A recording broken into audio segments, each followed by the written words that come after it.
জুলাইয়ের আকাঙ্ক্ষাকে অবজ্ঞা করেছে সরকারি দল। শহীদদের সম্মানেই মন্ত্রীদের শপথে যায়নি। বাংলাদেশ জামায়াতে ইসলামীর আমির ডাক্তার শফিকুর রহমান বলেছেন, নির্বাচনে আমাদের প্রত্যাশা পুরোপুরি পূরণ হয়নি। তিনি বলেন, আমাদের প্রস্তুতি ছিল তাদের মন্ত্রীদের শপথ অনুষ্ঠানে যাওয়ার, কিন্তু আমরা মানসিকভাবে ধাক্কা খেয়েছি।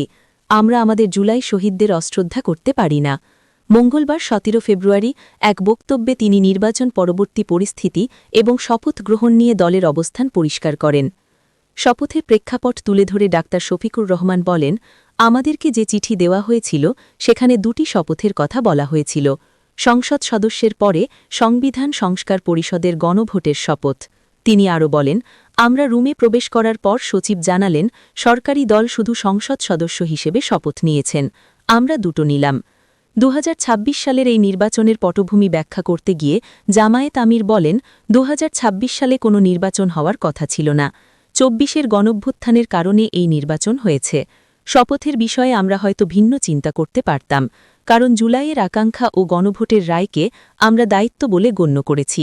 আমরা গণভোটের রায় ও জুলাইয়ের আকাঙ্ক্ষাকে সম্মান করেছি।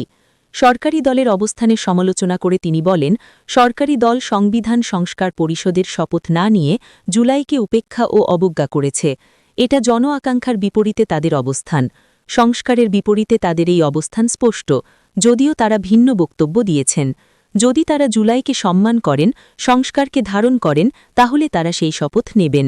যিনি প্রধানমন্ত্রী হিসেবে শপথ নেবেন, তিনিও গণভোটে হ্যাঁ এর পক্ষে ভোট চেয়েছেন।